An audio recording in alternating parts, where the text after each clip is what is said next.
Sabi nga nila, kapag may inalis ang Diyos sa buhay natin, huwag tayong magalit o malungkot dahil siguradong mayroon siyang ipapalit na bago, yung mas deserve natin. Hindi porke may umalis sa buhay natin ay yun ang katapusan. Minsan, yun palang simula ng isang bagong yugto at bagong pag-asa. It never ends because every end is a new beginning. At yun ang nangyari sa buhay ko. Itago nyo na lang po ako sa pangalang Alessa Domingo. Isang domestic helper dito sa Saudi Arabia. Sa hirap ng buhay, kinailangan kong makipagsapalaran dito sa ibang bansa. Mahirap? Oo. Pero ano bang magagawa ko? Construction worker lang ang asawa ko. Ni hindi sapat ang kinikita niya para sa pang-araw-araw namin. May 2 kaming anak, isang lalaki at isang babae. Bagamat mahirap ang buhay, masasabi kong masaya ako sa buhay ko. Kahit labag sa kalooban, ako'y umalis. Akala ko, ang malayo sa pamilya ang pinakamahirap at pinakamasakit sa lahat. Pero, nagkakamali ako. Dahil lang hindi ko inaasahan, ang taong pinagkatiwalaan mo at minahal mo ng lubusan ay lolokohin ka ng harap-harapan. Si Edward, ang pinakamamahal kong asawa, ay niloko ako. Umuwi ako para sorpresahin ang aking pamilya, pero hindi ko inaasahan na ako palang masusurpresa sa aking nadatnan. Ang aking asawa ay may kasiping na iba. May masasakit pa ba? Napapatanong ako, kulang pa ba ang sakripisyo ko? May mali ba? May kasalanan ba ako at bakit ginanito ako? Anong gagawin ko? Nagsakripisyo ako, pero ibang ginanti sa akin ng kapalaran. Ang paghihirap ko, susuklian ng mas mahirap at masakit na sitwasyon. Ano pa ang mangyayari? Ano pa bang kulang? Ano pa? May isasakit pa ba to? Isang tanong na kailanman ay hindi ko alam kung masasagot o kung masasagot man. Matatanggap ko ba? 5 taon. Oo, 5 years na ako dito sa Saudi. Naaalala ko pa ang pagpigil ng mga anak ko sa akin sa airport para lang hindi ako umalis. Kahit si Edward na asawa ko, alam kong tutol din siya pero wala kaming pagpipilian. Sa 5 taon kong paninilbihan, nagpapasalamat akong mabait ang aking amo. Sa totoo lang, kinakabahan at natatakot talaga ako. Madaming pumapasok sa utak ko na baka, kagaya ng nasa balita na ginagawa ng masama ng kanilang mga naging amo. Ginagawang hayop at inaagrabyado o pinapatay at bangkay na ng umuwi. Labis akong nangungulila sa asawa't anak ko. Sa 1 taon, 1 beses lang akong nakakauwi. Nagpapasalamat din ako na lahat ng perang pinapadala ko ay napupunta naman sa maayos. May maganda na kaming bahay at nakakapag-aral sa magandang eskwelahan ang 2 kong anak. Naiibigay ko na rin ang mga kailangan at gusto nila. Nabalik ako sa ulirat nang tumunog ang cellphone ko. Agad ko din naman itong sinagot. Hello? Hello mama, kumusta na po? Agad akong napangiti nang marinig ko ang boses ng bunso kong anak. Okay naman si mama, ikaw kumusta ka naman? Ang kuya at papa mo nasaan? Tanong ko rito. I'm here mama, at okay din naman po kami. Sagot ng una kong anak na si Ace at Angelica naman ang aking bunso. Kausap ko pa si mama nangaagaw ka. Eto na naman tayo, nagbabangayan na naman ang 2 to. Hindi hinahanap kasi ako ni mama. Malamang, sasagutin ko. Sagot naman ni Ace. Hep, tama na yan, baka saan mapunta yan. Diba sabi ko sa inyo na hindi dapat kayo nag-aaway? Sabi ko, kahit malayo ako at nag-aalaga ng ibang anak, hindi ko naman pinapabayaan ang mga anak ko. Lalo na sa pag-aaral. Oo, malayo ako pero di ko nakakalimutan na pagsabihan at ipaintindi ang mga bagay-bagay. Sorry mama, hindi na po mauulit. Sabay na sabi ng 2. O siya, okay lang mga anak ko. Nasaan palang papa mo? Tanong ko sa kanila. Lumabas po kasama si Tita Dayan. Sabi sa akin ni Ace. Dayan? Sino naman yan? Tanong ko habang naguguluhan kung sino ang Dayan na yan. Hindi niyo po ba kilala si Tita Dayan? Nung nakaraang linggo lang po siya nandito. Sabi ni Papa, pinsan niya po galing sa probinsya at lumuwas dito sa Manila para maghanap ng trabaho. Wala naman daw po matitirhan pansamantala kaya dinala po ni Papa dito. Dito muna tumira hanggang makahanap daw po ng trabaho at makalipat. Mahabang sagot ng anak ko. Tumango na lang ako kahit ang totoo hindi ko maintindihan ang sinasabi ni Ace tungkol sa Dayan na yan. Hindi pa din mawala sa isip ko ang nangyari kanina. Madami akong tanong. Sino si Dayan? Probinsya? Sa pagkakaalam ko, sa syudad na lumaki si Edward. At alam ko ring wala na siyang kamag-anak sa Maynila o sa probinsya. Alam na alam ko yon dahil matagal kaming nagsama. Bakit hindi ito pinaalam ng asawa ko? Sino si Dayan? Ayokong pagdudahan ng asawa ko kasi may tiwala ako sa kanya. Ang lalim ata ng iniisip mo. Nabalik ako sa realidad at nalingon ang nagsasalita. Si Mia lang pala, ang kasamahan ko rito, isa din siyang kasambahay. Wala, namimiss ko lang ang pamilya ko. Maikling sagot ko. Alam kong mali ang magsinungaling pero wala akong magagawa. Ayaw kong problemahin ng iba ang problema ko. Hay, ako din naman. Pero wala naman tayong pagpipilian. Pasalamat talaga tayo na mabait ang mga amo natin. Napatango ako sa sinabi niya. Totoo namang nagpapasalamat kami at maswerte dahil bagamat may mga pagka-istrikto ang amo namin, mabait naman. O siya, magpapahinga na ako kaya magpahinga ka na din. Tumayo ito at tumalikod. Pero bago pa ito umakyat sa hagdan, may sinabi itong nagpatigil sa akin. Alessa, kung ano man yung bumabagabag sa'yo o yung iniisip mo, tandaan mo nandito lang ako. Hindi para mangialam kundi para makinig. Mahigit 5 taon na tayong magkasama at naninilbihan sa bahay na to. Kaya't alam ko na kung nagsisinungaling ka o kung may problema ka. At tulad nga ng sabi ko, hindi ako mangingialam. Kaya pag gusto mo ng kausap o mapagsasabihan, nandito lang ako. Good night, Alessa. Huling sabi niya bago naglakad pa alis. Huminga ako ng malalim at ilang sandali pa'y umakyat na din ako. Sinong Dayan ang sinasabi ng anak mo? Pinsan mo ba talaga? Sa pagkakaalam ko wala ka ng kamag-anak, di ba? Tanong ko sa aking asawa. Si Dayan, kaibigan ko. Kanda utal-utal niyang sagot. Naningkit ang mata ko. Kaibigan? Kailan pa? Ba't di ko alam? Ba't di mo sinabi? Ba't dyan mo siya pinatira? Sunod-sunod kong tanong. Asawa ito ng kasamahan ko sa construction. Sinasaktan siya ng asawa niya at nagmamakaawa sa akin na tulungan ko siya. Hindi ko natanggihan dahil naaawa ko sa kalagayan niya. Hindi kakayanin ng konsensya ko. Alam mo yan, Alessa. Huwag mo sana akong pagdududahan. Mahabang sagot ni Edward. Hindi ako nagdududa, okay? Nagtataka lang ako. Bakit ka nagsinungaling na magpinsan kayo at di mo man lang pinaalam sa akin? Sa tingin mo ba hindi ako papayag? Sa tingin mo, hindi ko yan tutulungan? Sabi ko bago napabuntong hininga. Patawad, mahal. Hindi naman sa ganon. Hindi ko pinaalam kasi alam kong ganyan ang iisipin mo. Nagsinungaling ako sa anak natin para pag hinanap siya ng kasamahan ko, hindi siya matutuntun kaagad.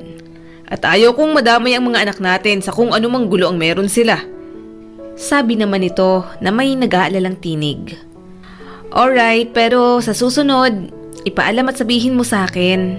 Asawa mo ko, Edward. Sabi ko at kahit hindi ko nakikita, nararamdaman kong tumango ito. Sige, matulog ka na, mahal. Alam kong pagod ka. Sige, good night. Mag-ingat kayo dyan, mahal ko. Mahal na mahal ko kayo. Sabi ko at pinatay ang tawag. Sa kabilang dako naman, nakokonsensya na si Edward. Patawad, Alessa. Patawad sa pagsisinungaling ko. Sana balang araw mapatawad mo ko. Hindi ko sinasadya. Isang malaking buntong hininga ang nagawa nito. Edward, hanggang kailan ka magsisinungaling sa asawa mo? Bakit di mo na lang sabihin ang totoo? Tanong ni Dayan. Ayoko siyang masaktan. Pero sa ginagawa mo, hindi mo pa ba siya sinasaktan? Natigilan si Edward. Sasabihin ko din pero hindi pa sa ngayon. Sabi nito bago naglakad palabas ng kwarto. Nagdududa lang ba talaga ako? Hindi ko alam. Ayokong pagdudahan ng asawa ko dahil may tiwala ako sa kanya at mahal ko siya.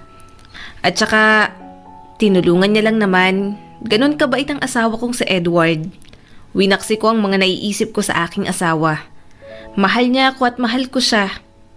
Tama, ganon ang iisipin ko. Maaga akong nagising. Ilang oras lang ba akong natulog? 3 oras lang yata pero sanay na naman ako. Nagluluto ako ngayon ng agahan para sa mga amo ko. Good morning, Alessa! Anak ng tipaklong! Sigaw ko sa gulat nang biglang sumulpot si Mia. Sira talagang babaeng to, nanggugulat ba naman? I'm sorry, nagulat ba kita? Tanong niya habang tawa ng tawa. Ay hindi mo ako nagulat. Napasigaw ako, di ba? Ba't ka ba nagugulat? Masungit kong sabi at may sarcasm pa na boses yan. Hindi ko kaya sinasadya. Kanina pa ako rito, di mo lang napansin dahil nag-e-enjoy ka dyan at may pakanta-kanta ka pa't pasayaw-sayaw. Saan nito at nakangisi pa? Totoo din naman, di ko siya napansin sapagkat abala ko sa ginagawa ko. Isa sa mga hilig ko ay ang pagluluto. Paborito din ako ng mga amo ko pagdating sa kusina. Lagi nilang sinasabi na ako na lang ang magluluto dahil daw masarap. At sino ba naman ako para tumanggi, di ba? Umaga at gabi lang naman sila nagsasabay kumain. May pasok ang kanilang anak at may trabaho silang mag-asawa sa isang kumpanya. Oo, sige na, masyado lang akong naging abala rito. Gigising na din ang mga amo natin kaya tulungan mo kong maghanda at dalhin at ilagay mo yan sa mesa yung kanin at ibang ulam. Ito na lang ang sabi ko.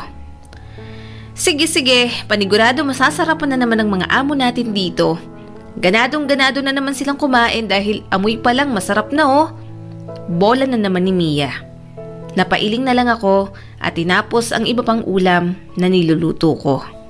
Ano tong nababalitaan ko, Alessa? Totoo ba? Bungad na tanong ng matalikong kaibigan na si Vivian.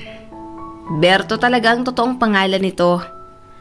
Oo, isa siyang bakla pero wala akong pakialam. Kaibigan ko siya simula high school pa lang kami. Ha? Pinagsasabi mo, di kita maintindihan. Naguguluhan kong sagot. Ewan ko ba sa baklang to? Etong chismis dito sa atin. May babaeng nakatira sa bahay nyo. Gosh, sino yan? Maarte nitong sabi. Asawa daw ng kasamahan niya sa construction tapos sinasaktan kaya tinulungan niya. Sabi ko naman. Kasamahan? Talaga lang ah. Pakilala dito, pinsan. Ano ba talaga? Baka kabit niya to. Maldita niyang sabi. Sira, kaibigan talaga. At saka pinsan ang sinabi niya para daw hindi malaman ng kasamahan niya at na tinulungan niya. Ayaw niyang madamay sa gulo at lalong ayaw niyang mapahamak ang mga anak namin. Pagpapaintindi ko ulit sa kanya. Alam ko, nagdududa siya. Alam ko ang takbo ng utak nitong baklang to. Matagal ko na siyang kaibigan at isa sa hilig niya ang lihim na pag-usisa. Siguraduhin niya lang dahil pag nalaman kong babae niya to, ay, wag ako day. Kahit babae ako, kaya ko siyang bugbugin. Maarte niyang sabi. FYI, di ka babae, Berto. Natatawa kong sabi.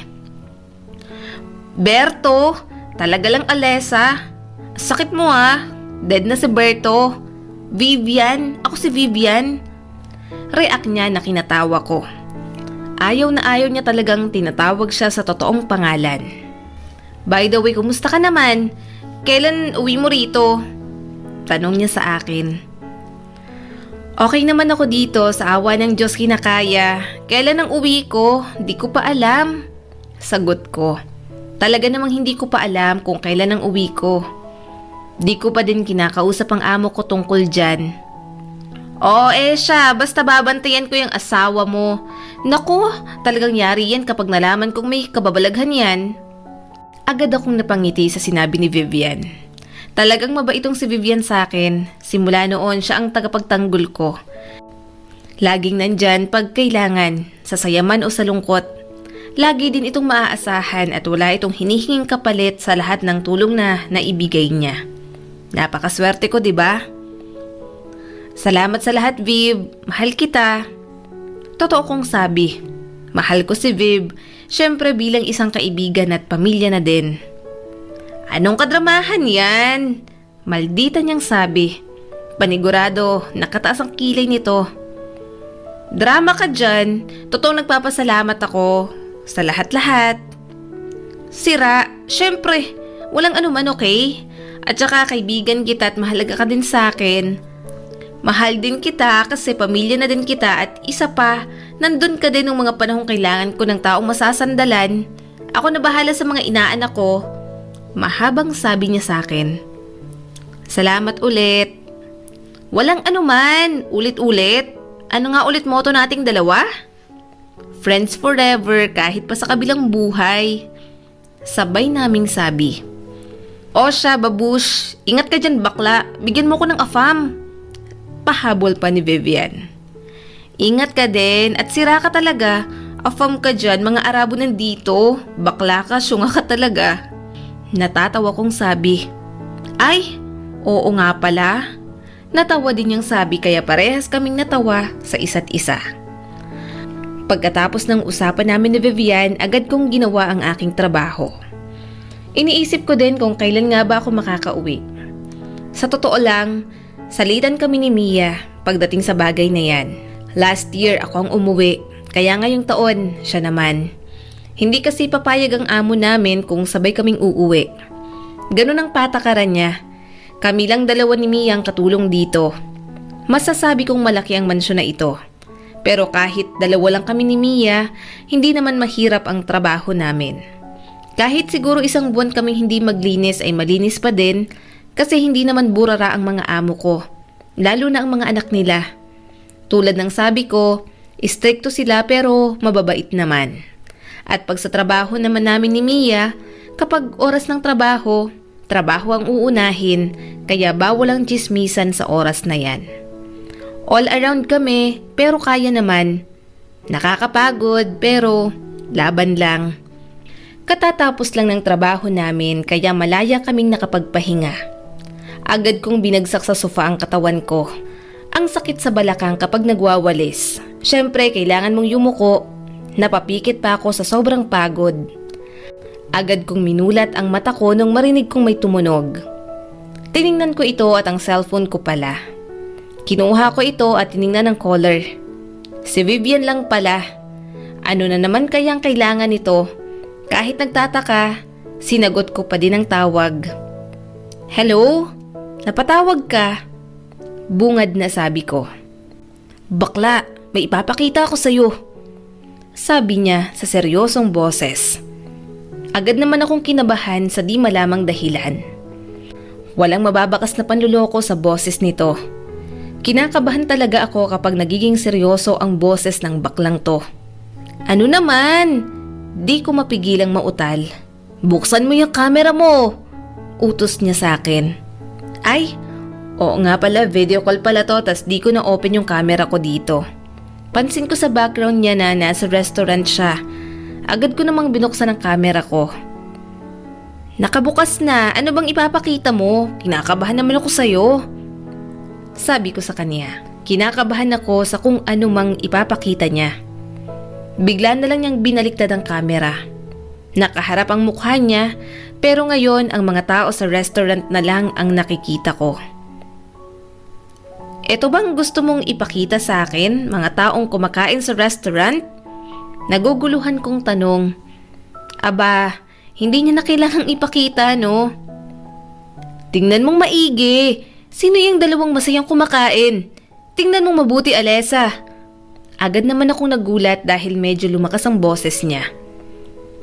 Sinunod ko ang sinabi ni Vivian. Bigla niyang zoom in ang camera at nagulat ako sa nakita ko. Hindi ako pwedeng magkamali. Si Edward, ang asawa ko at may kasama siyang magandang babae. Ang saya naman nilang kumakain. Si Edward yan, 'di ba? Paninigurado ko. Oo, ang magaling mong asawa at ang babaeng kasama niyan, yan ang sinasabi niyang tinulungan niya. Yan bang tinutulungan, Alessa? Kumakain sa isang mamahaling restaurant? Nandito ako kasi may kausap akong dati nating kaklase. Tapos bigla ko na lang siyang nakita rito. Ang sweet ng mga baliw. Nanggagago ba yung asawa mo? Tingnan mo nang mabuti yung dalawa, parang mag-asawa din. Nagigigil ako, Alessa. Mahabang sabi ni Vivian na agad kong kinatahimik. Pilit kong pang pinapasok sa kokote ko ang nakita ko. Hindi naman ako lolokohin ng asawa ko, di ba? Kasi mahal niya ako. May tiwala ako sa kanya pero hindi ko maiwasang magduda sa nakita ko. Hindi naman ako tanga at bulag, pero sana hindi yan totoo. Tiningnan ko sila at masasabi kong para nga silang magnobyo o mag-asawa. Ayokong maniwala pero ayoko ding magpakatanga. Alessa! Agad akong napabalik sa realidad nung marinig ko ang boses ni Vivian na seryoso pa din. Tiningnan ko siya at pasalamat akong binaliktad niya ulit ang kamera kaya mukha niya na ang nakikita ko. Ha? May sinasabi ka? Tanong ko sa kanya. Kanina pa kita tinatawag pero ang lalim ng iniisip mo at di mo man lang ako pinapansin. Okay ka lang ba? Gusto mo puntahan ko? Sabi niya na may halong pag-aalalang mukha. Agad akong huminga ng malalim. Wag na. Baka siguro kumain lang talaga sila. Mahinang sabi ko, pero narinig pa rin yun ni Vivian. Talaga lang ah. Papatunayan ko talagang niloloko kanyang asawa mo. Naku Day, talagang mayayari yung magaling mong asawa at ang kabit niya. Nanggigigil na sabi nito. Alam kong hindi yan magagawa ni Edward. May tiwala ako sa kanya. At isa pa, baka may iba pang dahilan yan. Tatanungin ko na lang si Edward mamaya. Sabi ko, siya naman ang bumuntong hininga. Hindi ako mangangako pero susubukan ko anak ha. Proud na proud si mama sa'yo. Maraming salamat at pinagbubutihan mo ang pag-aaral. Proud pa rin ako sa'yo kahit makamedalya ka man o wala. Masaya akong makitang makapagtapos ka kayong dalawa ni Angelica. Malambing kong sabi. Hindi ko alam kung papayagan ako pero susubukan ko pa rin kung kailangang lumuhod, gagawin ko. Mahalaga sa anak ko na makauwi ako. Sige po mama, sabi sa akin ni Ace. Ma, tawag muli nito. May sasabihin ka ba anak? Narinig ko naman ang buntong hininga niya. Base na sa naririnig kong kilos niya parang nagdadalawang isip ito kung sasabihin niya ba o hindi. Kasi, nauutal niyang sabi. May pagdadalawang isip talaga siya kung sasabihin sa akin. Ano yun anak? Sabihin mo na kahit ano pa yan makikinig si mama. Malambing ko pa ring sabi. Hindi ko alam kung tungkol saan pero kinakabahan ako. Ay, nababaliw na talaga siguro ako. Tungkol po ito kay Papa. Sabi ni Ace. Ano naman ang tungkol sa kanya? Bumuntong hininga ulit ito. Napapansin ko lang po na iba yung turingan ni Papa at nung pinsan niya. May pagkakataon na nahuli ko sila. Papasok na sana ako sa kwarto niyo ni Papa pero nagulat ako nang makita kong nandun si Tita Dayan at mas nakakagulat na magkatabi sila sa kama ninyo. Magkatabing natutulog at nagyakapan pa. Hindi ako bobo mama kaya alam ko kung anong nakikita ko. Hindi ko sinabi sa'yo kasi ayokong mamroblema ka pa. Pero kasi ilang beses na at parang mag-asawa na sila kung magturingan. Nagpipigil lang ako mama at ayokong pagdudahan si Papa pero iba na talagang nakikita ko. Hinihintay ko na lang na mahuli ko sila sa akto. Mahabang saad ni Ace na agad kong kinatahimik. Natahimik ako ulit sa pangalawang pagkakataon. Hindi lang si Vivian ang nakapansin, pati na rin ang anak ko. Ano ba ito? Mas lalo akong kinakabahan at ang lakas ng tibok ng puso ko. Parang may karera. Sobrang lakas at bilis ng tibok. Ilang minuto akong natahimik at walang imik. Niloloko ba talaga ako ng asawa ko? Magagawa ba talaga yun ni Edward? Hindi ko alam. Hindi ko na alam kung ano bang gagawin ko. Ayaw na ayaw kong magduda pero sa sitwasyon na to, sa mga naririnig ko, hindi ko maiwasan. Mama, okay lang po ba kayo? Tanong ni Ace. Oo anak, okay lang ako. Totoo ba yung sinasabi mo? Paninigurado ko. Kahit malayo ka mama, pero daladala ko pa rin sa utak ko ang mga bilin na turo mo sa amin. Yun ay ang huwag magsisinungaling. Alam ko po ang nakita ko mama. Hindi ko po intensyon na saktan kayo o guluhin o pagdudahan si Papa. Pero ganun talagang nakikita ko at hindi lang ako. Alam kong pati rin si Angelica. Seryosong sabi niya at narinig ko namang walang halong biro o pagsisinungaling sa boses nito. Huwag mo nang isipin yun anak. Di bale, kakausapin ko ang papa mo, okay? Sabi ko na lang sa kanya. Okay po. I love you mama. Sige na po, magpa-practice na ulit kami. Ingat po kayo dyan.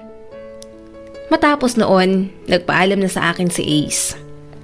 Mahal ko din kayo anak at mag-iingat din kayo dyan. Napahilot ako ng sintido. Naguguluhan na ako. Napasabunot ako sa buhok ko. Hindi ko alam pero bigla na lang akong naiyak. Ang daming tumatakbong katanungan sa utak ko na baka nagloko talagang asawa ko. Hindi ko alam ang gagawin kapag totoo yon. Hindi ko na alam. Napahilamos na lang ako ng mukha at napahikbi. Agad kong kinuha ang panyo na binigay ni Mia. Tumabi ito sa akin at di ko napigilan ang lalong mapahagulgol nung yakapin niya ako. Gumanti ako at yumakap ng mahigpit habang umiiyak sa balikat niya. Walang ibang maririnig kundi ang iyak ko lang. Hindi din nagsasalita si Mia at hinayaan akong umiyak lang at ilabas lahat ng hinanakit ko. Hindi ko na talaga alam. Litong-lito na ako at naguguluhan.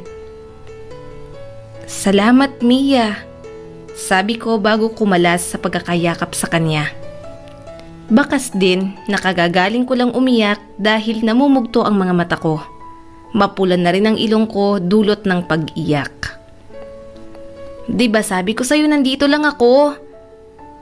Sorry, hindi ko sinasadyang makinig. Oo, narinig ko lahat, Alessa. Pero huwag kang mag-alala, hindi ako mangingialam.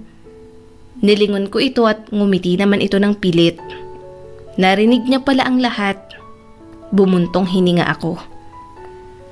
Okay lang, maikli kong sagot. Pero gulong-gulo na ako. Hindi ko na alam kung anong gagawin ko. Dagdag ko pa. Tanungin mo, alamin mo. Sagot niya naman. Paano? Tanong ko ulit. Bigla niyang kinuha ang cellphone ko. Hindi ko alam kung anong gagawin niya pero bigla na lang itong nag-ring at may sumagot. At alam ko ang asawa ko yun. Gulat naman akong napalingon kay Mia sa ginawa niya. Paano? Tanungin mo Alessa. Sige na, sabihin mo nandito lang ako. Seryosong sabi niya sa akin. Wala akong nagawa.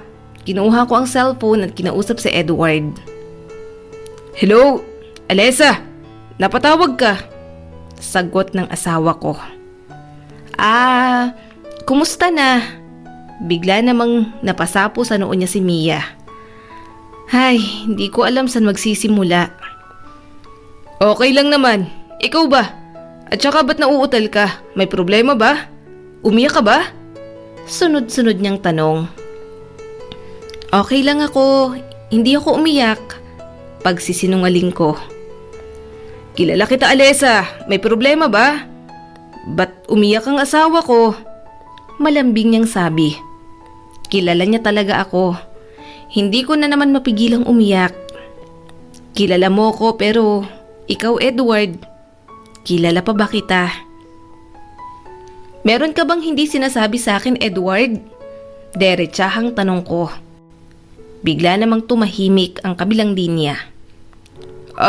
Wala. Bakit mo natanong? Sagot niya na medyo nautal pa.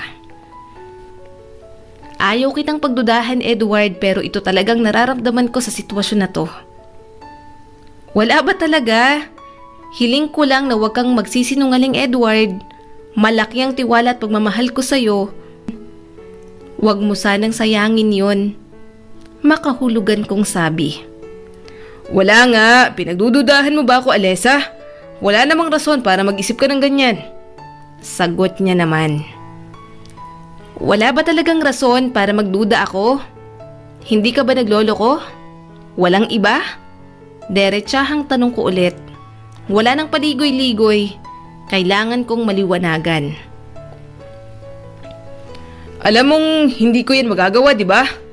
Hindi ko kailanman iniisip na magloloko o lolokohin ka. Mahal kita, Alessa. Kayo ng mga anak natin. Huwag mo sana akong pag-isipan ng masama kasi walang ganun ang nangyayari. Paniwalaan mo ako kasi asawa mo ko. Wala ka bang tiwala sa akin? Mahabang sagot nito. Hindi ko alam pero hindi talaga ako naniniwala sa sinagot niya. Hindi nga ba? Hindi mo ba talaga magagawa yun, Edward? Sige, paniniwalaan kita. Pero once na malaman kong nagloloko ka, pasensyahan tayo. Pero kapag itong tiwala ko ang sinayang mo, kahit anong gawin mo, hinding-hindi mo na mabubuo ulit ito. Ayaw kitang pagdudahan kasi asawa kita at mahal din kita. Pero sana wala kang ginagawa. Kung meron sana, habang maaga pa umamin ka na bago pa mahuli ang lahat. Mahaba at seryoso kong sabi. Oo, madali akong magtiwala. Pero kapag yun ang nawala, mahirap nang ibalik yun. Napabuntong hininga ulit ako bago pinatay ang tawag. Sa kabilang panig naman, kinakabahan na si Edward. Pinapawisan ito ng malamig at pawis na pawis ang kamay matapos kausapin si Alessa. Nakakahalata ng asawa mo. Hindi mo pa ba talaga sasabihin sa kanyang totoo? Hanggang kailan mo to ililihim, Edward? Sabihin mo na sa kanya at pagkatapos hiwalayan mo. Ako ang nandito kaya ako ang piliin mo. Ayokong habang buhay na kabit mo. Mahal na mahal kita. Naiinis na sabi ni Dayan. Agad namang napahilot sa sentido si Edward at bumuntong hininga ito.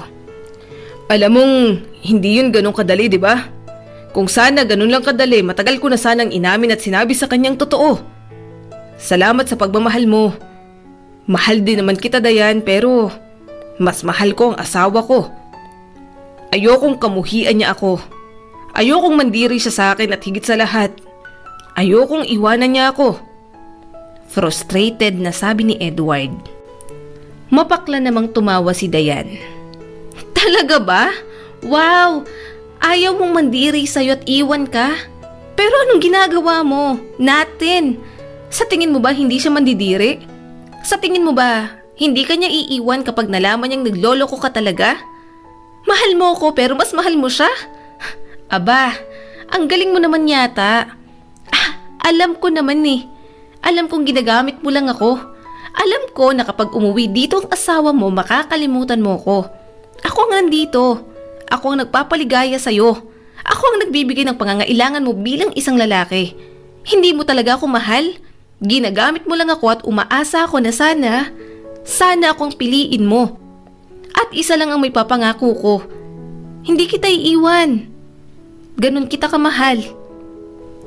Mahabang sabi ni Dayan na nagpatahimik kay Edward. Pag-aawayin talaga natin to, Dayan. Lumabas ka na sa kwartong to, paniguradong darating ng mga anak ko. Yun na lang ang nasabi nito. May sasabihin pa sana si Edward pero hindi niya na ituloy dahil lumabas na si Dayan ng kwarto. Napaupo siya sa kama habang tulala at nag-iisip. Maya-maya pa, may kumatok sa kwarto nila ni Alessa. Pasok! Sambit ni Edward. at pumasok nga roon ang panganay nilang anak na si Ace. "Bakit anak? May kailangan ka ba kay Papa?" Tanong nito. Agad namang tumango ang binatilyo. Pinapaupo ito ni Edward dun sa sofa pero umiling lang ito. "Hindi na kailangan Papa, di naman ako magtatagal," sabi ni Ace. "Okay, ano palang kailangan mo anak?" Tanong ulit ni Edward. Medyo nagtaka pa siya dahil seryosong nakatingin ang binatilyo sa kanya. Yun din ang kauna-unahang pagkakataon na pinakitaan siya nito ng seryosong mukha.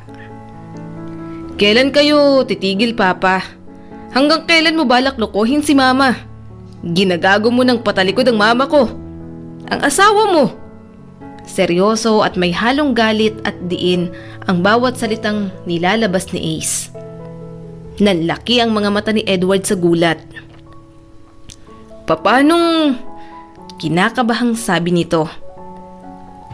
"Sa tingin nyo, hindi ko alam? Sa tingin nyo, hindi namin napapansin yung ginagawa ninyo? Narinig ko lahat Papa. Mula simula hanggang katapusan ng pinag-uusapan nyo ni Tita Dayan. O sasabihin kong kabit mo. Sama-sama mo. Iniidolo kita Papa. Mula bata ako hinahangaan na kita pero nagkamali ako. Sobrang nagkamali ako. Paano mo nagawa yun? Paano mo na kaya nang saktan ng ganito si Mama? Papa, nasasaktan na nga akong anak mo. Paano pa kaya si Mama? Ano na lang ang mangyayari?" Ramdam na ramdam ni Edward ang galit sa mga mata ni Ace. Noon niya lang nakita ang anak niyang umiyak ng ganoon. Wala siyang magawa at masabi, kaya napayuko na lang ito. "Alam mong mali pero tinuloy mo pa din. Sinira mong pamilyang to Papa. Sirang-sira na. Si Mama na nagsakripisyo at nagpapakapagod para sa atin. Para bigyan tayo ng magandang buhay pero anong sinukli mo? Panluloko." Dagdag pa ni Ace. "Huwag mong hintayin na malaman to ni Mama. Habang maaga pa umamin ka na. Bago ko pa makalimutan na Papa kita. Itigil nyo na yung kahibangan ninyo. Mandiri naman kayo sa sarili nyo. Ang bababoy nyo. Tandaan mo, hindi ako mananahimik at hahayaan na patuloy mong sirain ang pamilyang to. Simula sa araw na to, hindi na ikaw ang Papa ko na nire-respeto ko at iniidolo ko mula nung bata ako. Dahil sa ginawa mo, nag-ibang tingin ko sa'yo. Hindi na kita kilala at hindi na ikaw ang Papa ko. Simula sa araw na to, patay ng Papa ko." Dagdag pa ni Ace, pero walang nagawa si Edward kundi ang yumuko at lihim na umiyak. Matapos sabihin ang mga salitang iyon, pabalibag na isinara ni Ace ang pinto. Hiyang-hiya siya sa kanyang ama. Hindi niya lubos maisip kung papaano nito nagawang lokohin ang kanyang mama. Iniisip niya ang kanyang nanay na siguradong masasaktan ng sobra. Matagal nang alam ni Ace na niloloko ng kanyang papa ang kanyang mama. Galit na galit ito.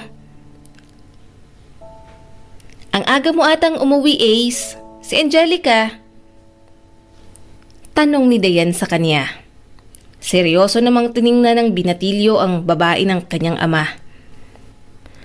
Parang sasabog na sa galit si Ace. Inis na inis siya dahil nakangiti pa si Dayan habang kinakausap siya nito.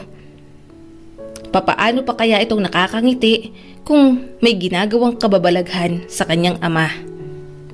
"Gutom ka ba? Ipagluluto kita." Nakangiti pa ding sabi ng babae. "Kinarir mo naman ang pagiging nanay dito. Sobrang kapal naman yata ng mukha mo. Makapal ka pa sa libro." Agad na nawala ang ngiti sa mukha ni Dayan nang marinig ang sinabi ni Ace. "Anong ibig mong sabihin? Nagtatanong lang naman ako. Hindi ko naman pinapalitan ng nanay mo. At saka, tita mo ako." Hindi na niya naituloy ang sasabihin dahil nagsalita na si Ace. "May tita bang kabit? Sa inyo na ni Papa ang pagiging best actress. Galing niyong umarte. Kuhang-kuha niyo ang galit at inis ko." Sabi ni Ace na may kasama pang palakpak. Kitang-kita niya ang gulat sa mga mata ni Dayan. Gulat na gulat? Hindi ka ba nandidiri sa sarili mo? Kababaeng tao mo, pumatol ka sa may asawa. Sinasayang mo lang ang reputasyon mo. Maganda ka naman pero bakit ang papa ko pang napili mo? May asawa at anak. Hindi ka man lang nahiya at tumira ka pa talaga dito. Dito sa bahay na pinaghirapan ni mama. Malaki ang respeto namin sa'yo kasi akala namin pinsan kayo ni papa. Pero may pinsan palang naglalaro sa apoy. Wala na rin akong respeto sa'yo. Matapos noon, tinalikuran ni AC Dayan na nanatiling nakayuko. Maya-maya, muling humarap si Ace bago nagsalita. Huwag mo na akong ipagluto. Iisipin ko pa lang ang kinakain ko ay galing sa'yo. Nandidiri na ako. Huwag mo na kaming ipagluto kahit kailan. Mahiya ka naman. Huwag mo tuluyang sirain ang pamilyang to. Gumawa ka ng sarili mong pamilya. Hindi yung nakikisaw-saw ka. Sabi pa ni Ace bago naglakad palabas. Dali-daling lumabas ng pinto si Ace dahil tumulo na ang kanyang mga luha. Mama, I'm sorry. Patawad at wala din akong lakas ng loob na sabihin sa iyo ang lahat noon pa. Alam kong nagdududa ka na. Ayoko naman sanang pangunahan si Papa. Gusto kong siyang magsabi ng kasalanang ginawa niya pero hindi ko na kayang tiisin. Bulong ni Ace sa kanyang sarili. Bakit tulala ka na naman dyan? Medyo nagulat pa ako sa biglaang pagtatanong ni Mia. Napabuntong hininga na lang ako. Iniisip ko lang kung papayagan ba ako ng amo nating umuwi kahit 3 araw lang. Malapit na kasi ang graduation ng panganay ko. Gusto niyang umuwi ako pero hindi ko alam kung makakadalo ako. Pero di bale, susubukan ko pa rin ipaalam kina sir at tsaka kay mamaya. Kahit na siguro lumuhod ako, gagawin ko.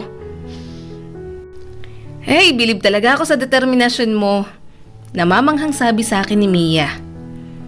Syempre naman, kapag gusto mo kasi ang isang bagay, gagawin mo ang lahat para makuha mo o maabot yun. Syempre dapat gawin mo din sa mabuting paraan. Natatawang sabi ko pa, kaya natawa na din siya. O siya, mamaya na ulit tayo magkwentuhan.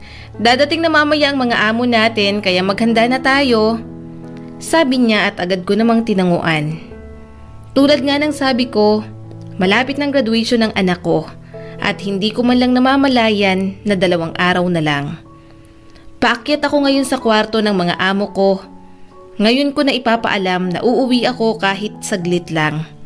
Kinakabahan ako pero para sa anak ko ay gagawin ko. Pagdating ko sa kwarto nila, agad akong kumatok. Come in, sagot ni ma'am base na din sa boses na babaeng to. Kaya alam kong si ma'am ang nagsasalita. Agad naman akong pumasok. What do you need, Alessa? Bungad na tanong sa akin ni ma'am. May accent pa yan dahil hindi naman talaga sila fluent sa English pero magaling naman yan ang lingwaheng ginagamit nila dito kapag kausap o inuutusan kami. Ma'am, sir, kinakabahan at utal kong sambit. Why are you stammering? Are you okay? Nag-aalalang sambit ulit ni ma'am. Agad akong humugot ng isang malaking buntong hininga. Ma'am, sir, the graduation of my son is coming and he said the only gift he want is me to go home and attend his graduation. That's why I'm here to ask permission if I can go home to the Philippines to attend my son's graduation. I know it's not my turn to go home but I badly want to go home, ma'am, sir. Please allow me even just a little bit of time. I'll be back very soon if you allow me. I promise, ma'am, sir. Sabi ko habang nakayuko. Desidido akong makauwi para sa anak ko. Yun ang kauna-unahang humiling sa akin si Ace. Sa 5 taon yun lang ang hiniling niya. Sana naman pumayag ang amo ko. Kung luluhod ako, gagawin ko talaga. I know, we know about that. Mia told us already. Agad akong napaangat ng tingin sa sinabi ni Sir. Ho? Sir? Naguguluhan kong tanong. Si Mia? Bakit niya naman sinabi? She took us a minute before you enter. She said that we will give you a chance to go home and in return, she won't go in exchange for your request. So, you can go to the Philippines, Alessa. You can go home. Mahabang saad ni Sir na ikinagulat ko. Si Mia? Bakit naman niya ipapalit ang pag-uwi niya sa akin? One more thing, congratulations to your son. I heard he's top 1. You have a smart son, Alessa. Because of that, we will give you a bonus. Celebrate to your son and to your family. Agad naman akong nagalak sa sinabi ni Ma'am. Thank you, Ma'am. Thank you, Sir. Thank you very much. Sobrang saya kong sambit at napayuko pa bilang respeto. It's okay, Alessa. You're very much welcome. Sabi naman ni Sir. Thank you again, Ma'am, Sir. Huling saad ko bago ako lumabas sa kwarto nila. Hindi mawala-wala ang ngiti sa labi ko. Agad ko ding hinanap si Mia. Wala siya sa headquarters namin. Saan naman kaya nagpunta yon? Tiningnan ko pa sa kusina pero wala akong Miyang nadatnan. Sa pag-ikot-ikot ko, nakita ko na din. Nandito lang pala siya sa pool. Nakalublob ang paa habang malalim ang iniisip. Agad akong lumapit at nagtampisaw din ang mga paa kagaya ng sa kanya. Nung napansin niya ang presensya ko ay lumingon siya sa akin. Kanina ka pa ba dyan?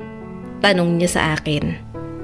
Hindi naman, ngayon lang, sagot ko. Nakausap mo na ba sila, Ma'am? Tanong niya ulit. Nilingon ko siya at tumango. Bakit mo ginawa yon? I mean, ikaw na dapat ang uuwi pero bakit pinagpalit mo? Bakit imbes na ikaw ay ako ang makakauwi? Tanong ko habang nakatingin sa kanya. Pilit naman siyang ngumiti. Kitang-kita ko ang determinasyon mo, Alessa. At saka graduation yun ng anak mo kaya handa akong magpaubaya. Hindi mo din dapat pinapalampas ang ganong selebrasyon. Mas mahalagang pag-uwi mo kaysa sa akin at isa pa, para naman malaman mo na kung nagloloko ba o hindi yung asawa mo. Alam mo, Alessa, sa 5 taon natin dito, madami ka nang naitulong sa akin. Tinuring mo ako bilang isang kapatid. Nandyan ka kapag kailangan ko din ng taong makakausap. Kaya naman sinusuklian ko lang ang lahat ng tulong at kabutihang nagawa mo sa akin. Konti pa nga lang to eh. Mahabang sabi niya.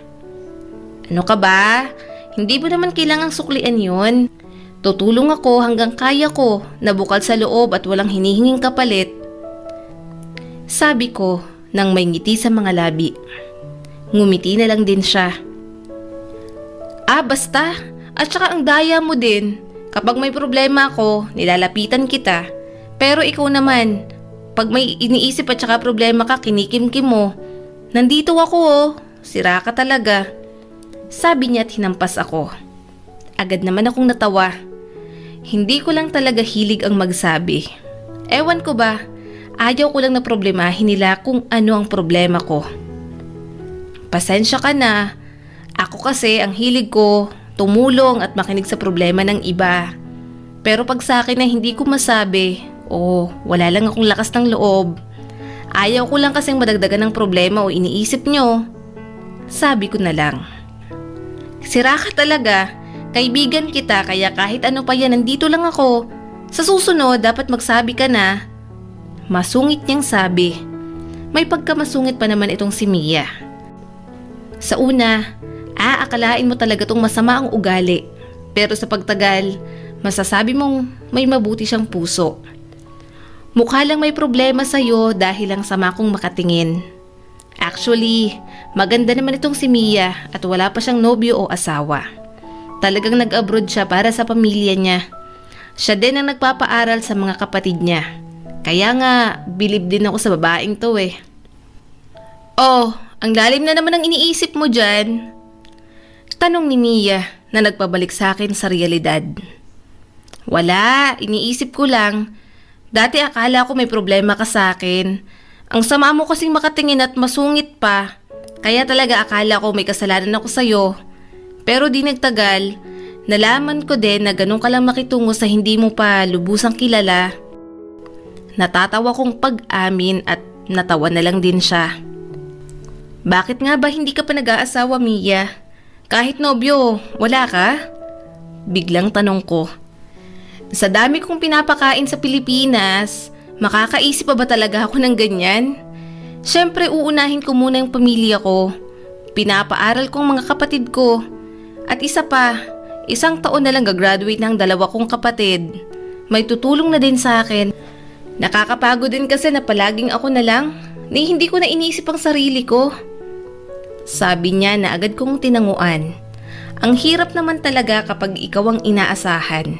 Hindi mo na talaga iisipin ang sarili mo. Ang importante ay ang pamilya mo at kung papaano mo maibibigay ang mga pangangailangan nila. O siya, pasok na tayo, lumalalim na ang gabi. Dagdag pa nito. Tumango naman ako at ganun din siya. Sabay kaming pumasok at pumunta sa quarters namin. Ang bilis lang ng araw at papunta na ako ngayon sa airport. Bukas pa ang graduation ng anak ko pero ngayong araw ako uuwi. I never tell them na makakauwi ako. Gusto ko silang sorpresahin. Kinakabahan ako sa hindi malamang dahilan pero binaliwala ko yon. Excited lang siguro ako. Mag-iingat ka sa biyahe, Alessa, at salamat din. Sinama mo pa pabalik yung balikbayan box ko. Sabi bigla ni Mia. Agad naman akong ngumiti ng matamis. Siyempre, mag-iingat ka din. May balikbayan box si Mia na dapat dadalhin niya sa pag-uwi niya. Pero dahil nagpaubaya siya at ako nang uuwi, naisip ko na lang na dalhin itong dapat na pasalubong niya sa kanyang pamilya. O siya, pasok ka na sa loob. Baka maiwan ka pa ng eroplano. Sabi niya at agad akong tumango. Yumakap muna ako sa kanya at gumanti din naman siya ng yakap. Kumalas din ako agad at pumasok na sa loob. Ilang oras na biyahe, sa wakas nakarating din. Kakalanding lang ng eroplano at palabas na kami ngayon. Ganito pa din ang Pilipinas, traffic at mainit, pero namiss ko to. Dito na ako halos lumaki at nagkapamilya. Pumara na rin ako agad ng taxi at sinabi ko ang aking address. Kaya heto, naghihintay na lang akong makarating sa bahay. Hindi ko talaga maintindihan ang nararamdaman ko. Ewan ko ba? Mas kinakabahan ako lalo na't papalapit na kami sa bahay. Ang lakas ng tibok ng puso ko. Feeling ko talaga may mangyayaring hindi maganda. Pero wala. Walang mangyayaring masama. Bulong ko sa aking sarili. Bakit ko ba iniisip yon? Kinakabahan lang siguro dahil sa pagkamis ng mga anak ko. Sa wakas, nakarating din. Agad ako nagbayad at tinulungan pa ako ni Manong driver sa pagbaba ng mga gamit ko at naihatid ko na din ang balikbayan box ni Mia. Iyon ang inuna ko. Hindi nakalak ang pinto kaya pumasok ako agad. Bakit hindi sila naglalak ng pinto? Paano kapag may pumasok dito na masamang loob? Tanong ko sa sarili. Nilapag ko muna ang gamit ko sa sofa at tiningnan ang kabuuan ng bahay. Ganon pa rin naman ito simula nung huli kong makita. Nag-ikot-ikot pa ako hanggang sa makarating ako sa kwarto naming mag-asawa. Hindi ko alam na dito ako dinala ng paa ko. Mas lalo tuloy akong kinabahan. Kanina ko pa kasi napapansin na parang may ingay at dito nanggagaling. Nakasiwang ang pinto at dinig na dinig ko ang ingay mula sa loob. Hindi ko napigilang mapaluha sa nakita ko. Paano niya nagawa sa akin to? Anong kababuyan to? Ang ingay na nadidinig ko ay ang ungol nilang dalawa habang magkayakap sa kama. Ganyan bang ibubungad niyo sa akin? Mga hayop!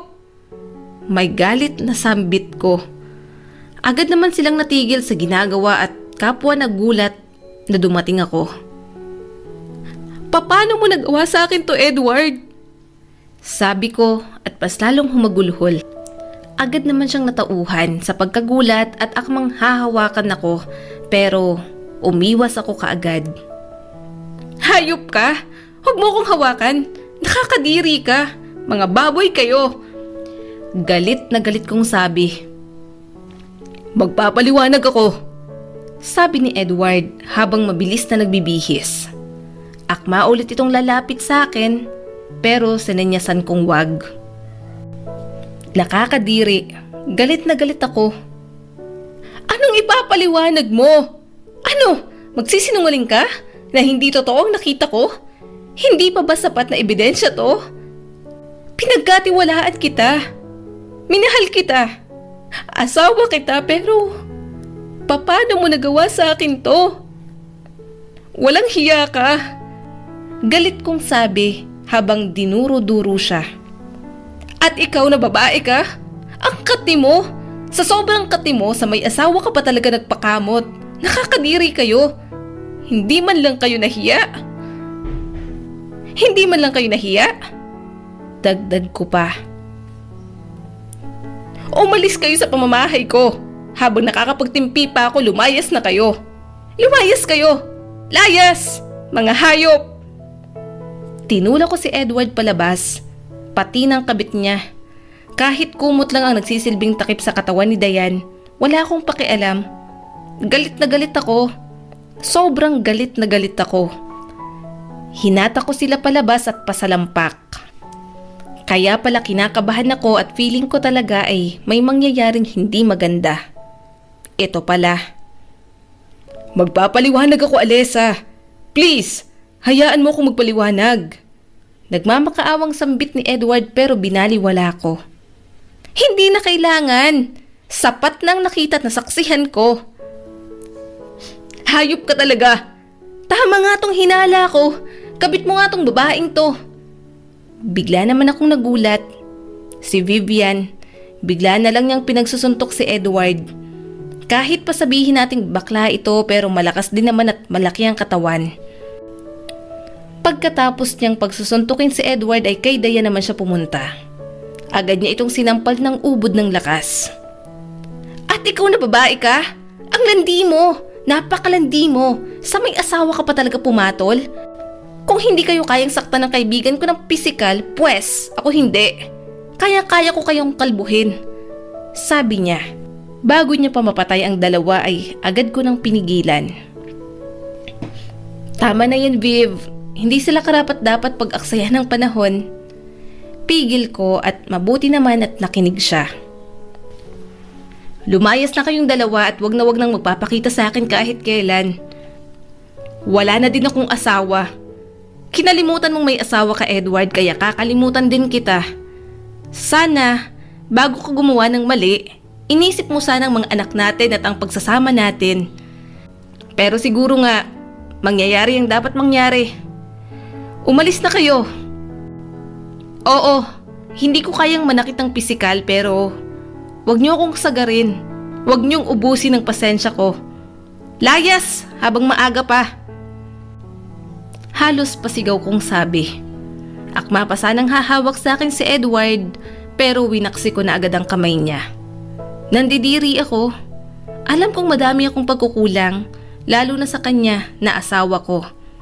Pero hindi yun sapat para lokohin niya ako ng ganito. Our valedictorian, a round of applause for Ace Domingo.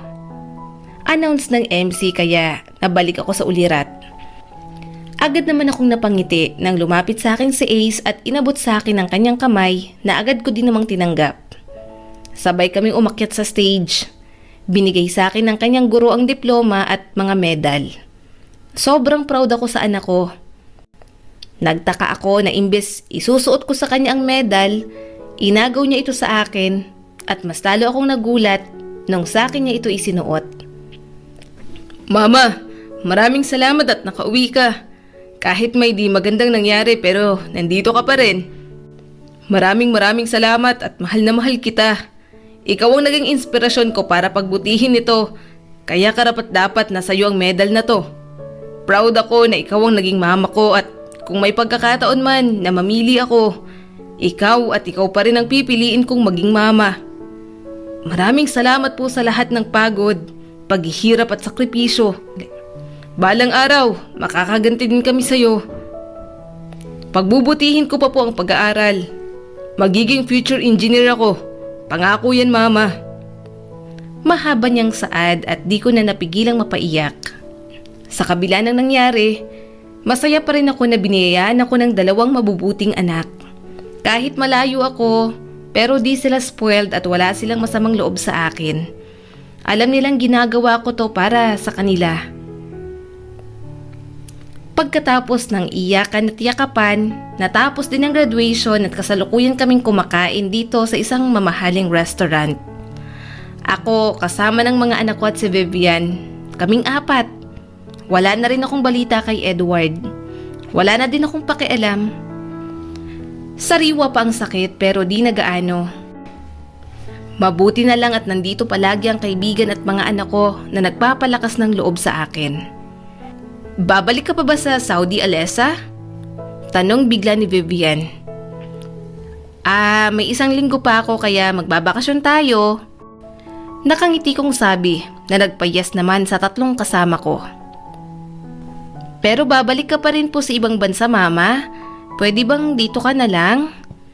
Biglang sabi ni Angelica. Hinawakan ko naman ang kanyang kamay. Pangako anak, babalik ako at di na aalis. Tatapusin ko lang ang kontrata, pagkatapos noon dito na ako ulit at hindi na ako aalis. Nakangiti kong sabi. Bigla na din siyang nakangiti at napayakap sa akin. Ginantihan ko din ang yakap. Ito naman talaga ang plano ko. Tatapusin ko lang ang kontrata at pagkatapos noon uuwi ako kaagad. Pipiliin kong makasama at maalagaan ang mga anak ko. Malaki ang pagkukulang ko sa kanila, kaya babawi ako.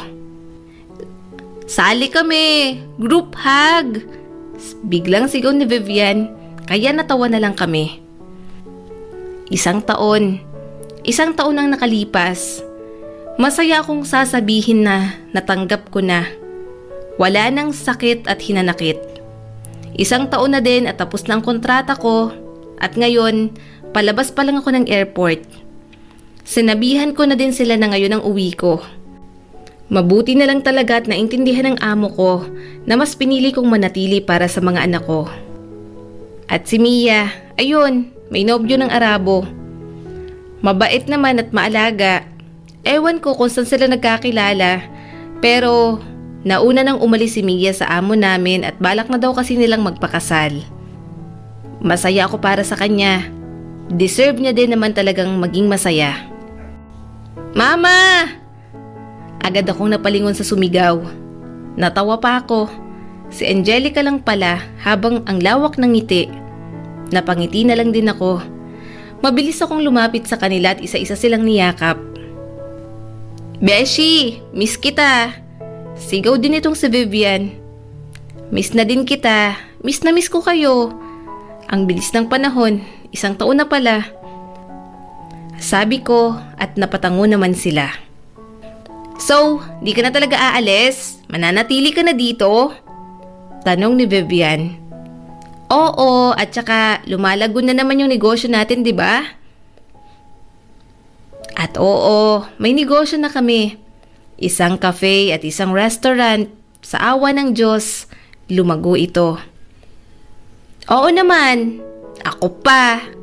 Napailing na lang ako sa kahambugan ng baklang to. Tara na, baka pagod na si mama. I miss you, ma. Si Ace at niyakap ako. Ang tangkad niya na. I mean, matangkad na to pero mas tumangkad pa.